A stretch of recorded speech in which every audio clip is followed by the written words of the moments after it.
Adik saya sudah lama menikahnya, tetapi belum kunjung juga dikaruniai anak. Semoga Allah insya Allah berikan kemuliaan dan dijawab dan diberikan keturunan yang saleh-salihah insya Allah. Ternyata ada masalah sampai pada berita terakhir yang disampaikannya yaitu tuba fallopiannya sudah diangkat.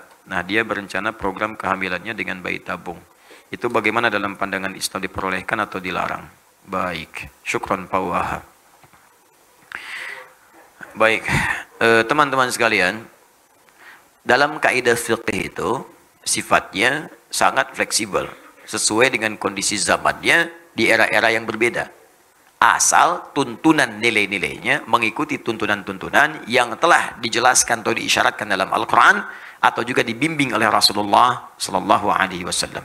Kaidah pertama, bagi perempuan, jika memang kemudian setelah menikah berikhtiar kemudian memohon kepada Allah untuk diberikan keturunan, maka silakan berikhtiar. Ya, ikhtiar pertama dari mulai berhubungan suami istri, sunnah bahkan berpahala di situ. Ya, ada dalilnya tuntunan di Quran misalnya surah ke-7 ayat 189. Ya, ada lagi nanti di Al-Baqarah misalnya ayat 187 sampai ayat ke-223 juga ada di situ. Dari 222 bahkan dari nikahnya 221, 222 sampai 223-nya. Ada batasnya. Kapan itu berhenti, kapan itu dilakukan. Saat haid tahan, suci silahkan. Yang kedua, kalau setelah berhubungan itu belum ada tanda-tanda, maka cari amalan-amalan yang dengan amalan itu bisa melahirkan jawaban dari apa yang diharapkan. Rumus motivasinya ada di Quran surah 5 ayat 35. Ya ayyuhalladzina amanu taqullaha wabtaghu ilaihil wasilah. Hei orang-orang beriman, tingkatkan takwamu kepada Allah, cari wasilah dengan takwa itu untuk menjawab apa yang kamu inginkan. Misal Anda punya harapan nih, ya Allah saya pengen punya keturunan, 2 tahun belum ada, 3 tahun belum ada, 4 tahun belum ada. Apa cara terbaiknya? Kata medis gak bisa ini mustahil, kata klinis gak mungkin. Maka cara yang terbaik adalah kembali kepada Allah yang tidak punya batas. Semua akan dikasih. Bagaimana caranya? Allah berikan satu jalan, satu aja. Ittaqullah, tingkatkan takwa kepada Allah. Rumusnya takwa. Takwa itu disebutkan 115 kali dalam Al-Quran. Maka setiap menyebutkan kalimat takwa, di situ ada amalan. Keluarkan amalannya, tempuh amalan itu dengan niat untuk mendapatkan jawaban dari ikhtiar yang sedang dikerjakan. Apa contoh dari takwa itu? Salat. Karena kalimat takwa pertama dalam Al-Quran bagi orang beriman disandingkan dengan salat. Dan mana dalilnya Ustaz? Quran surah kedua Al-Baqarah ayat kedua sampai ketiga. Dzalikal kitabu la raiba fi hudal lil muttaqin. Siapa orang takwa muttaqin itu? Ayat 3-nya. Alladzina yu'minuna bil ghaib wa yuqimunas shalah. Yaitu orang yang telah beriman kepada Allah walaupun tak nampak dalam pandangannya, maka dia memaksimalkan salat dengan membuktikan keimanannya kepada Allah. Buktikan iman dengan salat. Minta dalam salat, bangun, tunaikan salat. Dan lewati seperti orang biasa. Orang biasa cuma 5 waktu, Anda tambah dengan sunnah. Bangun tahajud, bikin mihrab, sholat di situ. Minta, mohon kepada Allah dalam sholat Anda. Ini pernah dicontohkan langsung, bahkan ada dalilnya. Kisah Nabi Zakaria. Di Quran surah ketiga Ali Imran, ayat 38 sampai 39. Bangkit sholat di mihrab. Begitu sholat, berdiri, minta kepada Allah. Dalam berdirinya mohon. Ya, hunalika da'a Zakaria Rabbah. Di mihrab itu saat sedang sholat, Nabi Zakaria bermohon kepada Allah Rabbnya. Ya, ingat ya. Salat itu hal yang sangat penting untuk bermohon. Karena itu secara fikih salat disebut doa. As-salatu hiya doa. Salat itu doa. Jadi kalau sedang salat minta. Ada 4 posisi yang paling strategis. 4. 1 berdiri. 2 saat rukuk. 3 saat sujud. 4 sesaat sebelum salam. Strategis untuk memohon kepada Allah. Minta. Makanya dulu semua nabi orang soleh itu kalau punya hajat salat. Minta. Salat. Dalam salat kita tuh 5 kali. Minta. Hajat kita apa? Minta. Ya, kalau ada yang mendesak, misalnya datang ke masjid, tahiyatul masjid, minta salat. Lihat waktunya. Kalau duha, dalam salat duha minta. Syuruk, minta syuruk. Malam tahajud, minta. Semua nabi, salat. Kalau nggak percaya, lihat di Quran. Quran surah ke-20, ayat ke-14. Nabi Musa, salat. Nabi Isa, salat. Quran surah 19, ayat 31 sampai 33. Nabi Ismail tadi, salat. Quran surah 19, ayat 55. Bahkan minta keluarganya salat. Wa kana ya'muru ahlahu bis salat. Minta keluarganya, salat. Para nabi nyuruh keluarga salat. Anda bayangkan, Nabi Muhammad minta, bukan cuma anaknya Fatimah misalnya, tapi juga suaminya, menantunya. Ali bangun, minta salat, minta. Apa yang dikatakan Nabi Zakaria dalam salatnya? Qala rabbi habli min ladunka dzurriyyatan thayyibah innaka sami'ud du'a. Ya Allah, mereka memvonis aku tidak mungkin punya keturunan. Mereka katakan mustahil karena istriku divonis secara medis itu menopause dan mandul. Maaf. Habli dari kata wahab. Wahab itu artinya pemberi yang tidak punya batas. Sifat Allah memberi yang tidak punya batas. Wahhab. Ini dahsyat.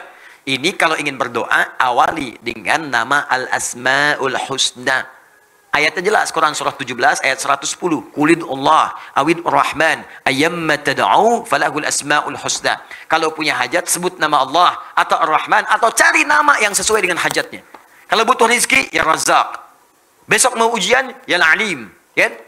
Ini pengen punya sesuatu, kata manusia terbatas. Cari yang tanpa batas. Wahhab. Wahhab, permintaannya disebut hab. Kalau untuk banyak, hablana. Untuk sendiri, habli. Qala rabbi habli min ladunka dzurriyyatan thayyibah. Ya Allah, saya mohon anugerahkan dari sisimu saja ya Allah. Engkau pemberi yang tidak punya batas. Mereka katakan saya terbatas. Aku mohon kepadamu yang tidak punya batasan ya Allah. Anugerahkan aku keturunan dari sisimu saja. Engkau pasti mendengar doaku. Kalau pada yang maha mendengar pun tidak dikabulkan, kepada siapa lagi aku mesti memohon? Itu dipanjatkan dalam keadaan berdiri, masih berdiri dalam sholatnya.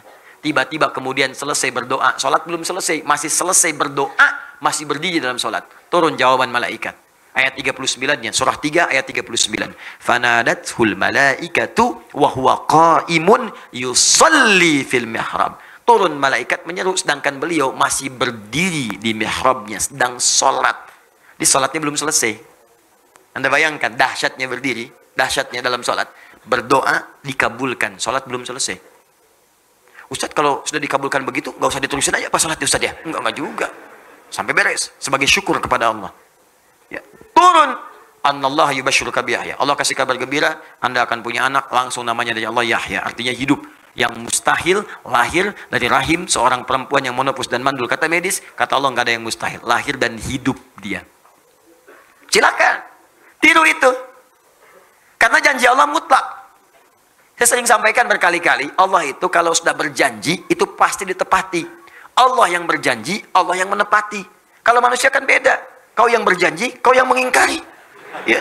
Kau yang awali, kau yang akhiri. Allah beda. Dia yang awal, dia yang akhir. Dia berjanji, dia menepati. Innallaha la yukhliful mi'ad. Allah tidak mungkin kemudian mengingkari janjinya. Pasti ditepati. Ya, jelas sampai di sini? Kapan itu terjadi?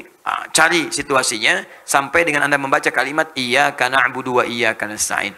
Itu perintah di Quran surah kedua ayat 45. Wasta'inu bisabri wassalah. Kalau punya masalah, sabar dulu lalu minta dalam salat. Wasta'inu, minta. Kita akan minta nasta'in. Kita mohon iyyaka na'budu wa iyyaka nasta'in. Maka dijawab di hadis qudsi. Qala Allahu azza wa jalla, hadza baini wa baina 'abdi wa li 'abdi ma sa'al. Ini perjanjian antara aku dengan hambaku. Kalau hambaku benar salatnya sampai bacaan ini, apapun yang dia minta sekarang aku akan kabulkan. Saya pernah ajarkan ini pada beberapa kalangan.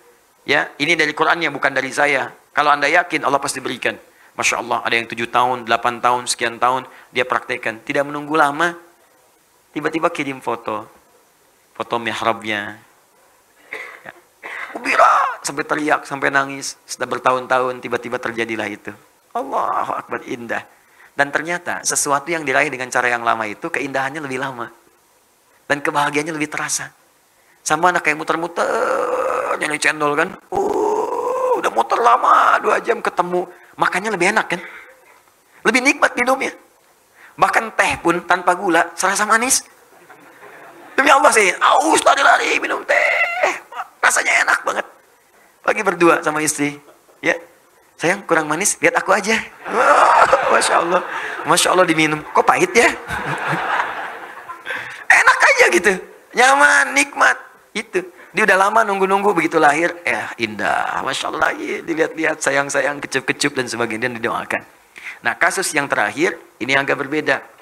Dalam kondisi, tidak seperti itu, kondisinya di luar normal, turba falopinya diangkat. Setiap yang di luar normal, maka kaidahnya mustasnayat, dikecualikan dari yang biasa.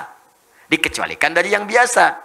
Kalau kondisi darurat, maka kaidah fikihnya, ad-daruratu tubihul mahdzurat. Sesuatu yang darurat bahkan diperkenankan melakukan sesuatu yang tadinya dilarang. Apa diantaranya? Hamil di luar rahim itu pasti mustahil karena sepanjang ada rahim. Sekarang rahimnya tidak ada, maka dalam kondisi darurat boleh kemudian asal hak syariatnya tidak dilanggar. Silakan bayi tabung misalnya, ya, dengan catatan sperma dengan ovumnya dikumpulkan dari hasil yang halal. Suami istri sudah berumah tangga, ya. Tubak falopi diangkat. Nggak mungkin secara medis kandung misalnya. Udah nggak bisa nih. Rahimnya udah bermasalah. Maka silakan sperma suaminya dengan ovum istrinya dikumpulkan jadi satu, diproses di situ. Silakan dikembangkan. Tumbuh, lahir misalnya. Alhamdulillah. Ada yang jalan rahimnya masih ada, tapi untuk keluar nggak mungkin, ada yang terhalang. Ya, nggak mungkin. Terjadi kasus kemarin. Salah satu jamaah kita seperti itu, nggak mungkin, tertutup luar biasa. Untuk hamil, ya, dia bisa kemudian mengandung untuk melahirkan, tapi untuk jalan masuk spermanya nggak ada, terhambat dia, susah. Maka disimpan kemudian, disatukan, diproses di luar, disuntikkan kemudian ke dalamnya. Ngandungnya di situ juga, lahir, sah, boleh. Dengan catatan sperma dan ovum itu disatukan dalam proses yang sah, ada akad di situ. Yang tidak boleh, belum nikah, bayi tabung yuk, misalnya, itu nggak boleh. Nggak boleh, disatukan, suntikan ke rahim misalnya, nggak bisa, nggak mungkin. Jelas ya?